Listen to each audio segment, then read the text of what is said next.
రక్షాబంధన్ అనేది ఒక అన్న తమ్ముడు అక్క చెల్లెళ్లకు ఎంతో ఆప్యాయత ప్రేమ అనురాగంకు సంబంధించింది. ప్రేమానురాగాలకు రక్షాబంధం అనేది ఒకటి ఉన్నది. అదే రక్షాబంధంకు కొందరు అక్క చెల్లెళ్ళు అనే వాళ్ళు ఉంటారు దునియా మీద. ఒకడు అల్లము ఒకడు బెల్లము. వావా ఎంత మంచోళ్ళు ఉన్నారు ఆడబిడ్డలు. చిచి మీ బతుకులు చేయడప్పు. మీలాంటి ఆడబిడ్డలు ఉండకూడదు. చిన్న అర్థమైందా? దునియా మీద ఎంతో మంది ఆడబిడ్డలు ఒకడు కావాలి ఒకడు వద్దు. ఇంకా ఇండ్లలో చిచ్చులు పెట్టి ఒకడు తెలుసు. మీ ఇంట్లో మా ఇండ్లలో నిప్పులు పోసిపోతాయి. మీ ఇండ్లు ఏం బాగుపడతాయి? మీ ఇండ్లు ఎన్నడూ బాగుపడాయి సుమా.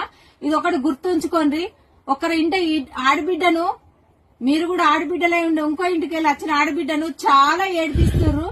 మీకు ఎన్నడూ మంచి జరగదు. ఇది ఒకటి గుర్తుంచుకోండి. దునియా మీద ఇలాంటి ఆడపడుచులు ఎంతో మంది ఉన్నారు. ఇలా ఆడబిడ్డలు జర సుధరాయించుండ్రి, మారుండ్రి. వాళ్ళు కూడా మీలాగా ఇంకో ఇంటికి వెళ్ళి వచ్చిన ఆడపడుచులని గుర్తుంచుకోండి. అలాంటి బాధ మీకు కలిగితే మీ బాధ మీ హార్ట్ ఎంత ఏడుస్తుందో ఆలోచించండి. ఆడబిడ్డలు దునియా మీద ఇలాంటి ఆడబిడ్డలు ఉండకండి.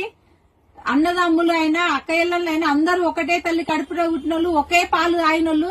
ఇది ఒకటి గుర్తుంచుకొని మెదులుకుంటే మీకు అందరికి మంచిది.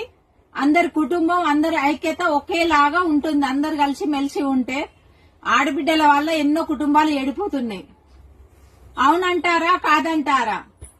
కామెంట్లో పెట్టండి.